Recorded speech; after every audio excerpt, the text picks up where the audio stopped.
Hello friends, welcome back to my channel. तो आज हम पढ़ने वाले हैं SKMU यूजी सेमेस्टर 2 24-28 के स्टूडेंट के लिए MDC2 मैनेजमेंट का मोस्ट इंपॉर्टेंट क्वेश्चन आंसर। और इसका एग्जाम होने वाला है 17 फरवरी 2026, मतलब कि कल। आज हम देखेंगे इसका मोस्ट इंपॉर्टेंट क्वेश्चन आंसर। अगर आप चैनल पर नए हैं तो चैनल को सब्सक्राइब कीजिए, वीडियो को लाइक कीजिए और अपने फ्रेंड्स में शेयर कीजिए। और हमारे Telegram channel and WhatsApp group को भी ज्वाइन कर लीजिएगा, क्योंकि आपको इसका PDF टेलीग्राम चैनल पर ही मिलेगा। तो जो स्टूडेंट वीडियो में कमेंट करते हैं कि मैम ये वीडियो बनाऊं, अगर मैं उनको वीडियो बना कर देती हूं तो एक कमेंट बॉक्स में कमेंट कर दीजिएगा, जिससे मुझे पता चलता है कि जिस स्टूडेंट ने कमेंट किया था उसको वो वीडियो मिल गया है। तो चलिए शुरू करते हैं हम इस वीडियो को। आज हम पढ़ने वाले SKMU सेमेस्टर 2 24-28 के स्टूडेंट के लिए MDC मैनेजमेंट का क्वेश्चन आंसर। तो क्वेश्चन नंबर 1 दिया गया है, प्रबंधन की एक परिभाषा लिखिए। प्रबंधन से तात्पर्य संगठनात्मक लक्ष्यों को प्राप्त करने के लिए संसाधनों का प्रभावी ढंग से प्रबंधन और समन्वय करने की प्रक्रिया से है। क्वेश्चन नंबर 2 है, नियंत्रण का दायरा क्या है? What is the part of control? नियंत्रण का दायरा प्रबंधन की वह अवधारणा है जो यह निर्धारित करती है कि एक प्रबंधक या पर्यवेक्षक प्रभावी ढंग से सीधे कितने अधीनस्थों का निरीक्षण, मार्गदर्शन और समन्वय कर सकता है। क्वेश्चन नंबर 3 है, केंद्रीकरण का क्या अर्थ है? What is the meaning of centralisation? केंद्रीकरण का अर्थ एक ऐसी संगठनात्मक या प्रशासनिक संरचना से है जिसमें निर्णय लेना, योजना बनाने और नीति निर्धारण के मुख्य शक्तियां व अधिकार शीर्ष प्रबंधन या केंद्रीय प्राधिकरण जैसे कि वरिष्ठ नेताओं CEO के पास केंद्रित होते हैं। क्वेश्चन नंबर 4 है, प्रेरणा क्या है? What is motivation? प्रेरणा वह आंतरिक शक्ति या प्रक्रिया है जो किसी व्यक्ति को लक्ष्य प्राप्त करने के लिए प्रोत्साहित, निर्देशित और ऊर्जावान बनाती है। क्वेश्चन नंबर 5 है, योजना का क्या उद्देश्य है? लिखे। Right one object of planning. देखिए, या तो योजना दिया रहेगा या ऐसे ही प्लानिंग लिखा रहता है क्वेश्चन में। आपको अंग्रेजी और हिंदी दोनों में देख लेना है। जोखिम कम करना। योजना का अर्थ है जोखिम कम करना। योजना बनाने से संभावित समस्याओं का अनुमान लगाने और पहले से ही समाधान तैयार करने में मदद मिलती है। समन्वय यह एक स्पष्ट रोड मैप प्रदान करके विभिन्न विभागों या टीम के सदस्यों के बीच समन्वय को सुगम बनाता है। जैसे कि आप लोगों का भी एग्जाम चल रहा है तो आप लोग पहले से फुल प्लानिंग करे हुए हैं कि ये वाला क्वेश्चन आ सकता है, इसको पढ़ लेते हैं, वैसे ही प्लानिंग करना होता है। अब हम देखेंगे शॉर्ट आंसर टाइप क्वेश्चन, जो कि है 5 मार्क्स का। क्वेश्चन नंबर 1 है, वैज्ञानिक प्रबंधन में फ्रेडरिक विंसलो टेलर के सिद्धांतों का संक्षेप में वर्णन कीजिए। Verify describe Frederick Winslow Taylor's principle of scientific management. वैज्ञानिक प्रबंधन के प्रवर्तक कौन है? फ्रेडरिक विंसलो टेलर माने जाते हैं, जिन्होंने औद्योगिक संस्थाओं में कार्य की दक्षता बढ़ाने के लिए वैज्ञानिक पद्धतियों को अपनाने पर बल दिया। टेलर का मानना था कि कार्य को पारंपरिक अनुमान और अनुभव के आधार पर नहीं, बल्कि वैज्ञानिक अध्ययन और विश्लेषण के आधार पर किया जाना चाहिए। तो आपको इस लेखक का नाम याद रखना है, वैज्ञानिक प्रबंधन के प्रवर्तक फ्रेडरिक विंसलो टेलर। टेलर के प्रमुख सिद्धांत इस प्रकार है। पहला है, विज्ञान का विकास अनूठा नियम नहीं, प्रत्येक कार्य के लिए समय, विधि और उपकरणों का वैज्ञानिक अध्ययन कर सर्वोत्तम तरीका निर्धारित किया जाए। दूसरा है, सामंजस्य, विवाद नहीं, प्रबंधन और श्रमिकों के बीच टकराव के बजाय सहयोग और विश्वास का वातावरण होना चाहिए। तीसरा है, सहयोग, व्यक्तिवाद नहीं, व्यक्तिगत हितों की अपेक्षा सामूहिक हित को प्राथमिकता दी जानी चाहिए ताकि संगठन का समग्र विकास हो सके। क्वेश्चन नंबर 4 है, अधिकतम उत्पादन, न्यूनतम समय और लागत में अधिकतम उत्पादन प्राप्त करना ही लक्ष्य होना चाहिए, जिससे उद्योग और कर्मचारियों दोनों को लाभ हो। 5वां है, प्रत्येक व्यक्ति का अधिकतम विकास, कर्मचारियों का वैज्ञानिक चयन, उचित परीक्षण और कार्य के अनुसार नियुक्ति की जानी चाहिए, जिससे उनकी क्षमता का पूर्ण उपयोग हो सके। इस प्रकार टेलर के सिद्धांतों ने औद्योगिक प्रबंधन ने कई दिशा प्रदान की और उत्पादन क्षमता और कार्यकुशलता में उल्लेखनीय वृद्धि करने में महत्वपूर्ण भूमिका निभाई। क्वेश्चन नंबर 2 है, अधिकार या प्रत्यायोजन क्या है? इसके तत्वों की व्याख्या कीजिए। What is delegation of authority? Example for elements. अधिकार या प्रत्यायोजन वह प्रक्रिया है जिसके अंतर्गत उच्च अधिकारी अपने कार्यों और दायित्वों का कुछ भाग अपने अधीनस्थों कर्मचारियों को सौंपते हैं और उन कार्यों को सफलतापूर्वक पूरा करने के लिए आवश्यक अधिकार भी प्रदान करते हैं।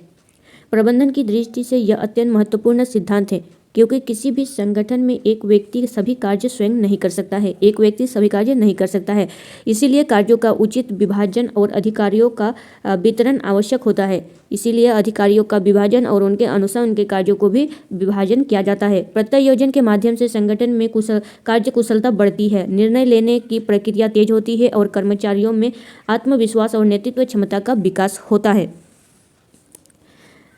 अधिकार के प्रत्यायोजन के प्रमुख तत्वों में कार्य का आवंटन मतलब कार्यों को बांटना, अधिकार या हस्तांतरण, उत्तरदायित्व और जवाबदेही शामिल है। सबसे पहले अधिकारी अधीनस्थ को स्पष्ट रूप से कार्य सौंपता है और उसके उद्देश्य तथा सीमाएं निर्धारित करता है। इसके बाद उस कार्य को पूरा करने के लिए आवश्यक अधिकार दिए जाते हैं, क्योंकि बिना अधिकार के जिम्मेदारी निभाना संभव नहीं बिना अधिकार का कार्य मतलब कि जिम्मेदारी निभाना संभव नहीं होता है। कार्य सौंपे जाने के बाद अधीनस्थ उस कार्य के परिणाम के लिए उत्तरदायी होते हैं, परंतु अंतिम जवाबदेही वरिष्ठ अधिकारी की ही बनी रहती है, क्योंकि वही सर्वोच्च नियंत्रण रहता है। इस प्रकार अधिकार का प्रत्यायोजन संगठन के समन्वय, अनुशासन और नियंत्रण को सुदृढ़ बनाना तथा प्रबंधन को अधिक प्रभावी और गतिशील बनाने में महत्वपूर्ण भूमिका निभाता है। अब हम देखेंगे लॉन्ग आंसर टाइप क्वेश्चन, जो कि है 15 मार्क्स का। पहला क्वेश्चन है, प्रबंधन की संकल्पना, प्राकृतिक क्षेत्र एवं महत्व का विस्तृत में वर्णन कीजिए। Detail description of the concept, nature, scope and importance of management. प्रबंधन वह प्रक्रिया है जिसके माध्यम से किसी संगठन के लक्ष्यों को प्राप्त करने के लिए मानव एवं भौतिक संसाधनों का कुशलतापूर्वक उपयोग किया जाता है। सरल शब्दों में, निर्धारित उद्देश्यों को कम समय, कम लागत और अधिक दक्षता के साथ प्राप्त करने की कला को, विज्ञान को ही प्रबंधन कहा जाता है। सरल शब्दों में किसे प्रबंधन कहा जाता है? सरल शब्दों में निर्धारित उद्देश्यों को कम समय, कम लागत और अधिक दक्षता के साथ प्राप्त करने की कला को क्या कहते हैं? विज्ञान को ही प्रबंधन कहा जाता है। प्रबंधन की संकल्पना में योजना बनाना, संगठन करना, निर्देशन देना, समन्वय स्थापित करना तथा नियंत्रण करना जैसी क्रियाएं शामिल हैं। प्रबंधन का उद्देश्य केवल लाभ कमाना नहीं, बल्कि संसाधनों के सर्वोच्च उपयोग करते हुए संगठन के समग्र विकास को सुरक्षित करना भी है। प्रबंधन की प्रकृति बहुआयामी है, यह एक कला भी है, क्योंकि इसमें अनुभव, कौशल और निर्णय क्षमता की आवश्यकता होती है, और यह एक विज्ञान भी है, क्योंकि इसमें निश्चित सिद्धांत और नियम लागू होते हैं। यह एक कला भी है और एक विज्ञान भी है। विज्ञान एक सतत प्रक्रिया है जो निरंतर चलती रहती है। यह लक्ष्य उन्मुख होता है, क्योंकि प्रत्येक गतिविधि किसी निश्चित उद्देश्य की पूर्ति के लिए की जाती है। प्रबंधन एक सार्वभौमिक प्रक्रिया है, क्योंकि यह केवल व्यवसाय में ही नहीं, बल्कि शिक्षा, राजनीतिक, सेना, सामाजिक संस्थाओं आदि सभी क्षेत्रों में लागू होता है। साथ ही यह एक समूह गतिविधि है, क्योंकि इसमें अनेक व्यक्तियों का समन्वित प्रयास शामिल है। प्रबंधन का क्षेत्र अत्यंत विस्तृत है। इसमें मानव संसाधन प्रबंधन, उत्पादन प्रबंधन, वित्तीय प्रबंधन, विपणन प्रबंधन, कार्यालय प्रबंधन तथा सामग्री प्रबंधन जैसे अनेक क्षेत्र शामिल होते हैं। आधुनिक समय में सूचना प्रौद्योगिकी, अनुसंधान एवं विकास तथा गुणवत्ता नियंत्रण भी इसके महत्वपूर्ण भाग बन चुके हैं। प्रबंधन का महत्व भी अत्यधिक है। यह संगठन के उद्देश्यों की प्राप्ति में सहायक होती है, संसाधनों का उचित उपयोग सुनिश्चित करता है तथा कार्य कुशलता में वृद्धि करता है। प्रबंधन कर्मचारियों के बीच समन्वय स्थापित करता है, अनुशासन बनाए रखता है और प्रेरणा प्रदान करता है। यह प्रतिस्पर्धा के युग में संगठन को स्थिरता और सफलता प्रदान करता है। इस प्रकार प्रबंधन किसी भी संगठन की रीढ़ की हड्डी के समान है, जिसके बिना संगठित और प्रभावी कार्य संभव नहीं। क्वेश्चन नंबर 2 है, प्रबंधन चिंतन के विकास में निम्नलिखित व्यक्तियों के योगदान का वर्णन कीजिए। पहला है Frederick Winslow Taylor, Henri Fayol, Max Weber. Describes the contribution of the people named in the development of management level. पहला है Frederick Winslow Taylor, Henri Fayol, Max Weber. प्रबंधन चिंतन के विकास में कई विद्वानों का महत्वपूर्ण योगदान है, जिसमें Frederick Winslow Taylor, Henri Fayol तथा मैक्स वेबर प्रमुख हैं। तो इन सब का हम देखेंगे एक एक करके। फ्रेडरिक विंसलो टेलर को वैज्ञानिक प्रबंधन का जनक कहता है, इसको आपको याद रखना है। फ्रेडरिक विंसलो टेलर को वैज्ञानिक प्रबंधन का जनक कहा जाता है। उन्होंने कार्य को वैज्ञानिक ढंग से करने, समय एक गति अध्ययन, कार्य का मानकीकरण, वैज्ञानिक चयन एवं प्रशिक्षण तथा प्रबंधन और श्रमिकों के बीच सहयोग पर बल दिया। उन्होंने उद्देश्य उत्पादन बनाना और कार्य कुशलता में सुधार करना था।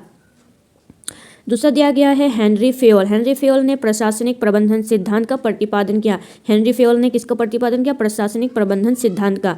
उन्होंने प्रबंधन को एक सार्वभौमिक प्रक्रिया माना है और उनके 5 प्रमुख कार्य बताए हैं। पहला है योजना बनाना, दूसरा संगठन करना, आदेश देना, समन्वय करना और नियंत्रण करना।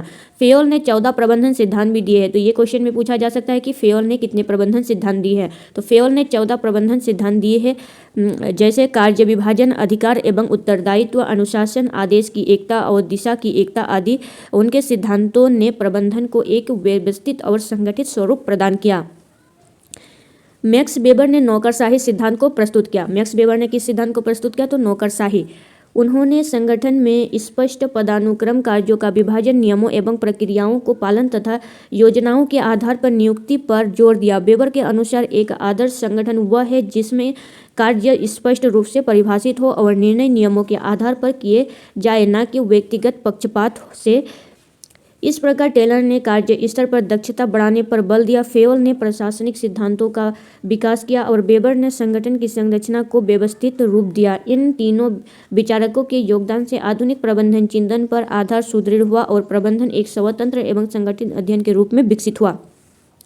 तो इसको आपको याद रखना है कौन कौन सा। फ्रेडरिक विंसलो टेलर ने कौन सा सिद्धांत दिया? तो वैज्ञानिक प्रबंधन सिद्धांत का जनक फ्रेडरिक विंसलो टेलर है और प्रशासनिक प्रबंधन सिद्धांत का जनक है हेनरी फेयोल और तीसरा है नौकरशाही सिद्धांत का जनक मैक्स वेबर।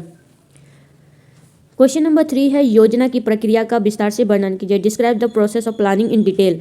योजना प्रबंधन का प्रथम और अत्यंत महत्वपूर्ण कार्य है जिसके अंतर्गत भविष्य की परिस्थितियों का अध्ययन ध्यान में रखते हुए लक्ष्यों का निर्धारण किया जाता है तथा उन लक्ष्यों को प्राप्त करने के लिए उपयुक्त कार्य योजना तैयार की जाती है। योजना की प्रक्रिया सुनियोजित और चरणबद्ध होती है। सबसे पहले संगठन एवं उद्देश्यों को स्पष्ट निर्धारित किया जाता है क्योंकि बिना लक्ष्य के योजना संभव नहीं।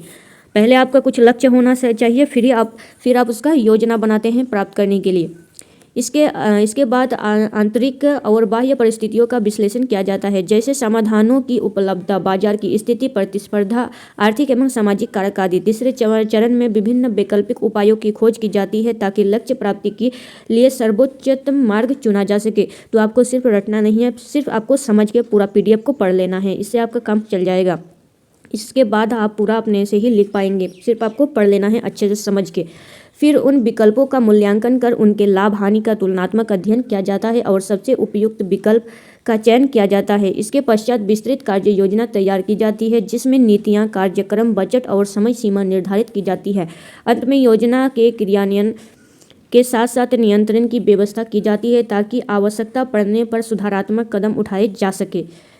इस प्रकार योजना की प्रक्रिया संगठन की दिशा प्रदान करती है, अनिश्चितताओं को कम करती है तथा संसाधनों को समुचित उपयोग के माध्यम से लक्ष्यों की प्राप्ति सुनिश्चित करती है। क्वेश्चन नंबर 4 है नेतृत्व की परिभाषा, महत्व एवं शैलियों का वर्णन कीजिए। Describe the definition, importance and style of leadership. नेतृत्व मतलब कि लीडरशिप वो प्रक्रिया है जिसके माध्यम से कई व्यक्ति अपने ज्ञान, व्यक्तित्व, क्षमता और व्यवहार के द्वारा अन्य लोगों को निर्धारित लक्ष्यों की प्राप्ति के लिए प्रेरित, निर्देशित और प्रभावित करते हैं। सरल शब्दों में नेतृत्व वह क्षमता है जिसके द्वारा नेता अपने अनुयायियों को स्वेच्छा से कार्य करने के लिए प्रेरित करता है। प्रबंधन में नेतृत्व का विशेष महत्व है क्योंकि योजनाएं और नीतियां तभी सफल होती है जब उन्हें प्रभावी रूप से लागू किया जाए और उनके लिए सक्षम नेतृत्व आवश्यक होता है। नेतृत्व का महत्व अत्यधिक है। यह संगठन में दिशा प्रदान करता है, कर्मचारियों को प्रेरित करता है तथा उनके बीच समन्वय स्थापित करता है। नेतृत्व कर्मचारियों में उत्साह, आत्मविश्वास और कार्य की प्रति निष्ठा उत्पन्न करता है। यह अनुशासन बनाए रखने, संघर्षों को कम करने और कार्य कुशलता को बढ़ाने में सहायक होते हैं। प्रभावी नेतृत्व संगठन को बदलती परिस्थितियों में सही निर्णय लेने और चुनौतियों का सामना करने के लिए सक्षम बनाना है। तो नेतृत्व क्या है? देखिए, कोई भी ज्ञानी व्यक्ति जो अभी सफल है वह दूसरों को भी प्रेरित करता है कि आप लोग ऐसे ऐसे करके आप सफल हो सकते हैं। तो वही बताया गया है, आप अच्छे से पढ़ लीजिएगा तो समझ में आ जाएगा पूरा। नेतृत्व की प्रमुख शैलियाँ 3 प्रकार की मानी जाती है। पहला है निरंकुश नेतृत्व, जिसमें नेता स्वयं निर्णय लेता है और अधीनस्थों से केवल पालन की अपेक्षा करता है। दूसरा है लोकतांत्रिक नेतृत्व, जिसमें नेता निर्णय लेने की प्रक्रिया में कर्मचारियों की भागीदारी सुनिश्चित करता है और सामूहिक विचार विमर्श का महत्व देता है। और तीसरा है स्वतंत्र या उदार नेतृत्व, जिसमें नेता अधीनस्थों को कार्य करने की पूर्ण स्वतंत्रता देता है और न्यूनतम हस्तक्षेप करता है। इस प्रकार नेतृत्व किसी भी संगठन की सफलता की कुंजी है। एक प्रभावी नेता संगठन को लक्ष्य की ओर अग्रसर करता है, कर्मचारियों की क्षमताओं का विकास करता है और सामूहिक प्रयासों के माध्यम से सफलता सुनिश्चित करता है। क्वेश्चन नंबर 5 है नियंत्रण। कंट्रोलिंग की संकल्पना, प्रक्रिया और तकनीकों का वर्णन कीजिए। Describe the concept, process and techniques of controlling. नियंत्रण प्रबंधन का एक महत्वपूर्ण कार्य है जिसका उद्देश्य यह सुनिश्चित करता है कि संगठन की गतिविधियां निर्धारित योजना और लक्ष्यों के अनुसार संचालित हो रही है या नहीं। सरल शब्दों में नियंत्रण वह प्रक्रिया है जिसके द्वारा वास्तविक कार्य प्रदर्शन की तुलना एवं पूर्व निर्धारित मानकों से की जाती है और यही कार्य विचलन पाया जाता है तो उसे सुधारने के लिए आवश्यक कदम उठाए जाते हैं। इस प्रकार नियंत्रण प्रबंधन को यह सुनिश्चित करने की सहायता करता है कि संगठन सही दिशा में आगे बढ़ रहा है और संसाधनों को उचित उपयोग हो रहा है। नियंत्रण की प्रक्रिया चरणबद्ध होती है, जिससे सबसे पहले मानकों का निर्धारण किया जाता है जिसके आधार पर कार्य प्रदर्शन को मापा जाएगा। ये मानक उत्पादन, बिक्री लागत, गुणवत्ता या समय से संबंधित हो सकते हैं। पूर्ण चरण में वास्तविक प्रदर्शन का मापन किया जाता है। तीसरे चरण में वास्तविक प्रदर्शन की तुलना निर्धारित मानकों से की जाती है, जिससे यह पता चलता है कि कार्य योजना के अनुसार हो रही है या नहीं। यदि किसी प्रकार का अंतर पाया जाता है तो चौथे चरण में सुधारात्मक कार्यवाही की जाती है ताकि भविष्य की त्रुटियां ना हो सके और लक्ष्य समय से प्राप्त किया जा सके। नियंत्रण की विभिन्न तरीके भी प्रचलित है, जैसे कि बजटरी नियंत्रण, मानक लागत प्रणाली, प्रदर्शन मूल्यांकन, ब्रेक इवन विश्लेषण तथा प्रबंधन द्वारा अपवाद। आधुनिक समय में सांख्यिकीय गुणवत्ता नियंत्रण और आंतरिक लेखा परीक्षा भी महत्वपूर्ण तरीके हैं। इस प्रकार नियंत्रण संगठन के अनुसार बनाए रखने, कार्यकुशलता बढ़ाने और लक्ष्यों की प्राप्ति सुनिश्चित करने के लिए महत्वपूर्ण भूमिका निभाते हैं। यह योजना और क्रियान्वयन के बीच संतुलित स्थापित करता है तथा प्रबंधन को प्रभावी और परिणामोमुख बनाता है।